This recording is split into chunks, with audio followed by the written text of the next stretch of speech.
অনেক বড় কোয়েশ্চেন।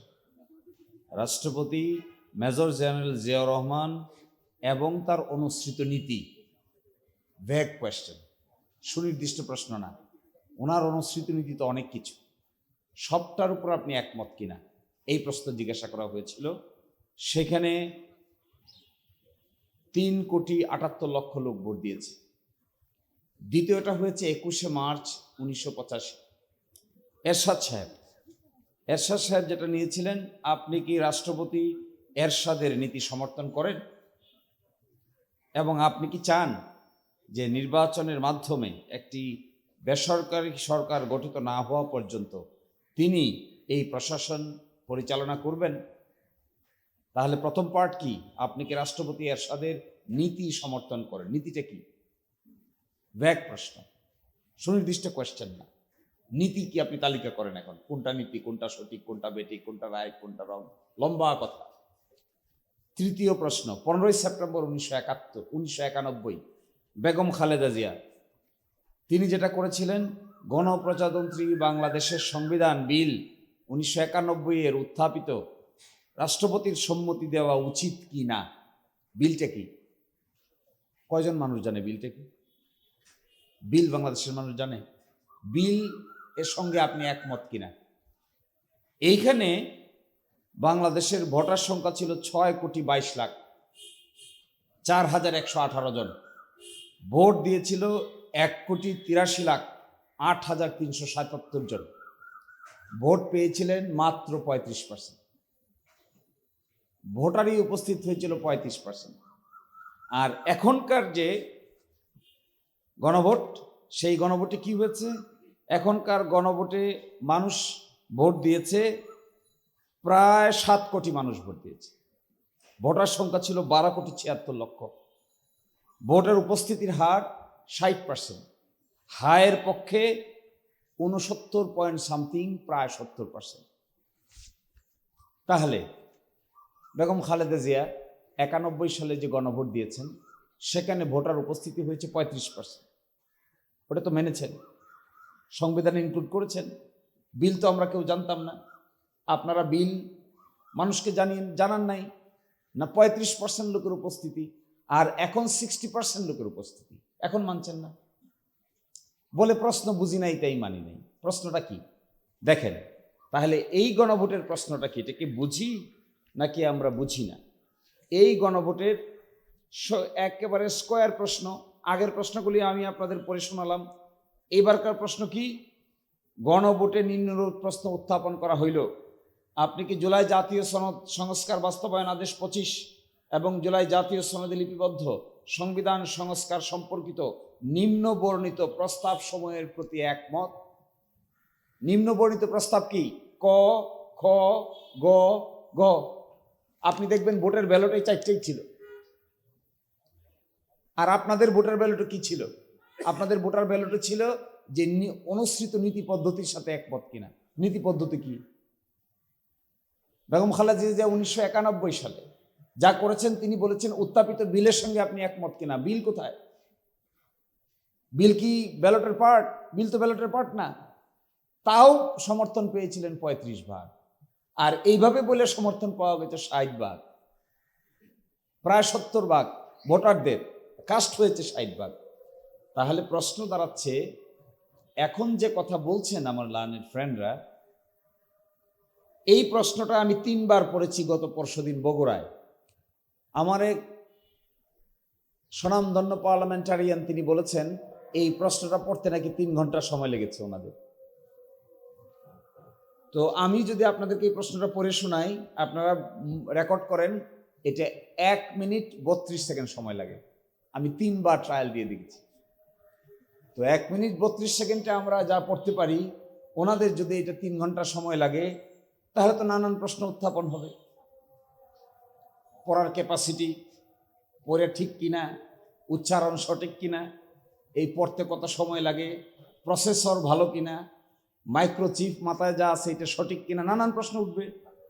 আমার আপনাদের জন্য যদি এক মিনিট আপনি পড়েন না, এখন একজন সাংবাদিক পড়েন, এটা দেখবেন 1 মিনিট 32 সেকেন্ড লাগবে। তা না হয় 1 মিনিট 40 সেকেন্ড লাগলো, তা না হয় 2 মিনিটই লাগলো। তা আমার বন্ধুদের যে 3 ঘন্টা লাগে, আল্লাহ ভালো উত্তর দিতে পারবে। এটা সেকেন্ড ইম্পর্টেন্ট কোয়েশ্চেন। তাহলে এই যে প্রশ্নটা ওনারা বলছেন যে প্রশ্ন বুঝে নাই, আরো আশ্চর্যজনক ব্যাপার, বলে জনগণ নাকি প্রশ্ন বুঝে নাই। দেখবেন পার্লামেন্টে বলে না বুঝে উত্তর দিয়ে দিছে। তো এটা কয়দিন ধরে আমি প্রায়ই বলতেছি, উল্টা প্রশ্ন করেন। আমরা যদি এখন বলি, আপনারা যদি বলেন যে এই যে 51% ভোট পেয়েছেন যারা, তারা যে আর্গুমেন্ট করছেন, তাদেরকেও জনগণ না বুঝে ভোট দিয়ে দিছে, তো কি হবে? কথাটার অর্থ কি হবে? এই 4টা প্রশ্ন জিজ্ঞাসা করা হয়েছে, এটা না বুঝে ভোট দিয়েছে, আর আপনাদের যে 31 দফা, এটা বুঝে ভোট দিয়েছে। নির্বাচনী ম্যানিফেস্টোটা তো আরো লম্বা মনে হয়, যতটুকু লম্বা এটা তো পেশই করেছেন এমন এক সময় যেন মানুষ পড়তে না পারে, নির্বাচনের 1 সপ্তাহ আগে। তো কি দাঁড়ালো তাহলে? তা বোঝা যাচ্ছে এই আর্গুমেন্টগুলো খুবই দুর্বল, খুবই দুর্বল, এগুলোর পক্ষে কোনো যুক্তি থাকতে পারে না। সেকেন্ড ইস্যু দেখেন, আমার তুষার বলে গেছেন পার্লামেন্টকে সভারেন বানিয়ে আমার মনে হয় আরাম পাচ্ছে। সংসদ সদস্য হয়েছি, পার্লামেন্টে গেছি, যা ইচ্ছা তা বলবো, যা ইচ্ছা তা করব, এটা বলতে তো একটু আরাম লাগারই কথা। এই জন্য মনে করছে এটা সভারেন। কিন্তু আমার মনে হয় না আমার বন্ধুরা বাংলাদেশের বিচারিক ইতিহাসের জাজমেন্ট সম্পর্কে ওয়াকিবহাল। আমি আপনাদেরকে ষোড়শ সংশোধনী মামলার সুপ্রিম কোর্টের ফাইন্ডিং এর 2টা লাইন পড়ে শোনাই। Only the people are sovereign.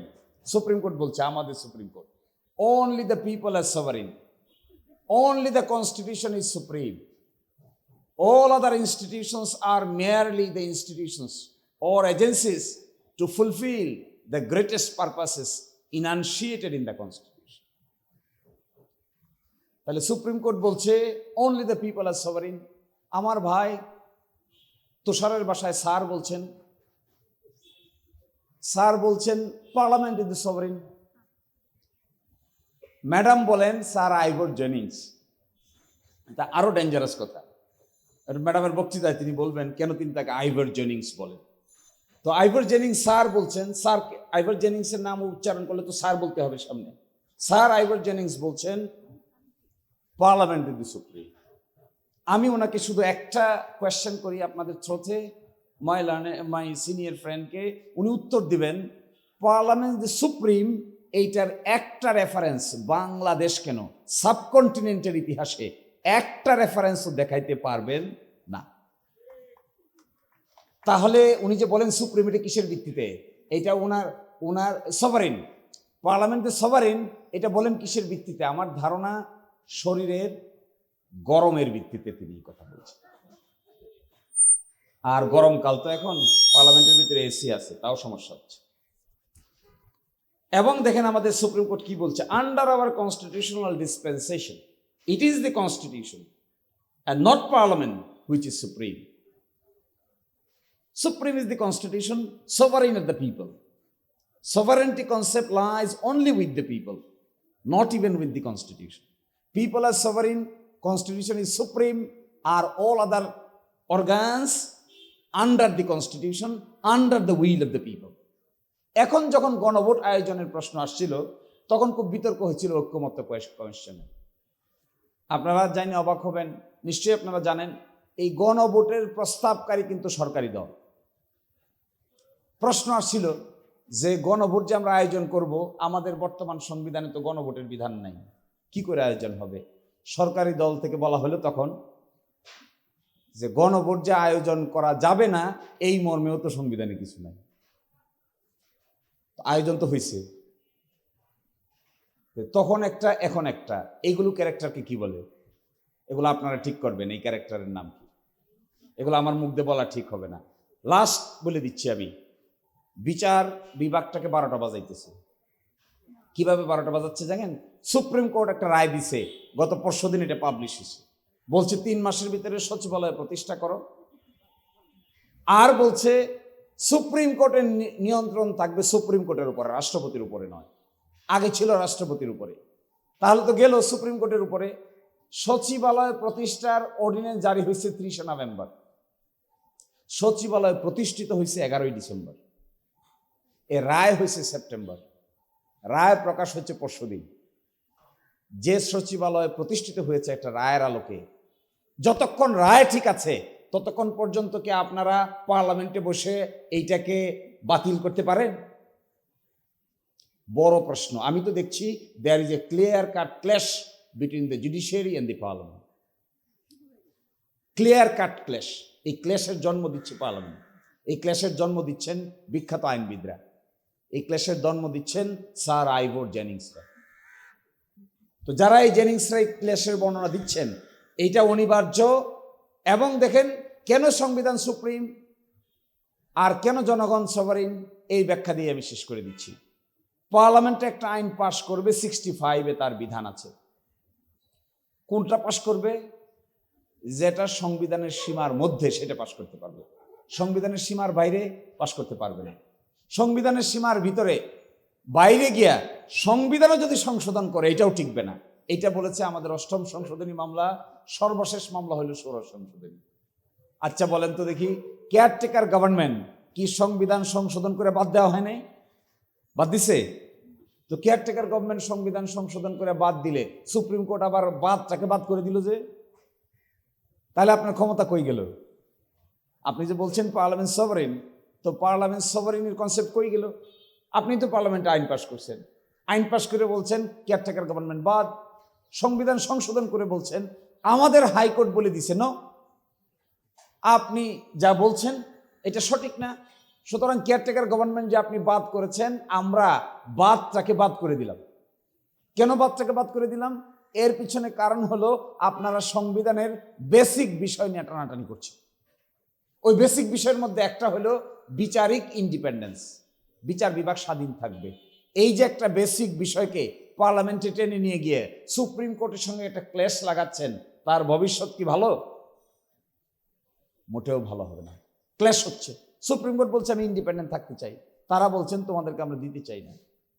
Supreme কোর্টের আগের জাজমেন্টগুলোতে বলা হচ্ছে independence of judiciary is the basic structure of the constitution. তুমি যত বড় পার্লামেন্টেই হও না কেন, পার্লামেন্টে বসে এই বেসিক স্ট্রাকচার যেগুলো, এগুলোকে ডিস্ট্রয় করতে পারবা না। তাহলে independence of judiciary is the basic structure ধ্বংস করে ফেলতেছেন পার্লামেন্টে বসে। কয়দিন পরেই সুপ্রিম কোর্টের আপনাদের মধ্যে যখন ক্ল্যাশ হবে, তখন বুঝবেন মজা কারে বলে। অনিবার্য ক্লেশ লাগাই দিচ্ছে। সচিবালয় প্রতিষ্ঠিত হয়েছে, আচ্ছা বলেন, প্রতিষ্ঠিত একটা আইন হয়েছে, সচিবালয় হয়েছে, কাজ শুরু হয়েছে, বিল্ডিং হয়েছে, উদ্বোধন হয়েছে, আইন বাদ করে দিচ্ছে। উচিত কি হওয়া উচিত ছিল? উচিত ছিল আমরা এই বিষয়টা আলোচনা করব, যতদিন আলোচনা না হয়েছে ততদিন পর্যন্ত স্ট্যাটাস কো থাকবে, যেভাবে আছে সেভাবে থাকবে। তাই তো হওয়া উচিত ছিল। কমন সেন্স কি বলে? কমন সেন্স বলে একটা বিষয় কর্মরত, ফাংশনাল, কাজ করছে, আদেশ দিচ্ছে, জারি হচ্ছে, আপনি এসে বলছেন একেবারে জিরোতে যাচ্ছেন, এজ ইফ এখানে স্টোনিং হয় নাই, কোনো সচিবালয় হয় নাই, কিছুই হয় নাই, সেখানে যাচ্ছেন। আপনার তো এটা বলার কথা না। আপনার যদি গুডউইল থাকে তাহলে কি বলবেন? Okay, we will review the policy, we will discuss it in the parliament, we will talk to the relevant authorities, in the meantime let it be maintained status quo. যতদিন সেটেল না হয়েছে ততদিন যেভাবে সেভাবে থাকার কথা। আপনি তো এটাকে আন্ডান করে দিচ্ছেন, ডান জিনিসকে আন্ডান করে দিচ্ছেন, একটা ডান জিনিসকে আন্ডান করে পেভিলিয়ন প্রান্তে ফিরিয়ে নিয়ে যাচ্ছেন। কেন? ওয়াই? গুম কমিশনের গুম আইনের অধীনে ট্রাইব্যুনাল এস্টাবলিশ হয়েছে, আপনি আইন বাদ করে দিচ্ছেন, তো ট্রাইব্যুনাল তো আছে। আপনি সুপ্রিম কোর্টের বিচারক নিয়োগের অধীনে বিচারক নিয়োগ হয়ে গেছে, বিচারকদেরকে ঠিক রাখছেন, আইনটা বাদ করে দিচ্ছেন, তাহলে বিচারকদের বাদ করে দেন। যে আইন করেছে জুডিশিয়াল অ্যাপয়েন্টমেন্ট কমিশন, এই আইনের অধীনে 26 জন হাইকোর্টের বিচারক নিয়োগ হয়েছে, আইনটা আপনি বাতিল করে দিচ্ছেন। এই 26 জনের ভাগ্য কি? তাহলে বলেন যে 26ও বাতিল, আইনও বাতিল। নতুন আইন নিয়ে আজকে পাশ করেছে। আমার বিবেচনায় today, this moment is a black day for independence of justice. Today we are standing in a very historic place. Contextualized, this place is very historic in the context of Bangladesh. On this, sitting on this stage দাঁড়িয়ে থেকে, along with my friends and senior colleagues and intellectual people, I am trying to identify this moment is a black day for independence of justice. এর চাইতে বড় কালো moment আর হতে পারে না। একদিকে সুপ্রিম কোর্ট রায় দিয়ে স্বাধীন থাকতে চায়, আরেকদিকে পার্লামেন্টে পাশ করে পরাধীন করে ফেলতে চায়। This is something really dangerous. তো আমার আহ্বান থাকবে, যত বড় স্কলারই আপনারা আহ্বান করেন না কেন, এটা is not the right approach. Come to the right approach, follow the verdict of the people. People are the ultimate sovereign. Neither you are sovereign, nor I am sovereign, nor the Supreme Court is sovereign, nor the government is sovereign. Only the people are the sovereign. And people express their opinion by referendum. Follow the referendum. Comply with the result of the referendum, because this is the ultimate solution to the whole problem. Thank you. Assalamu alaikum.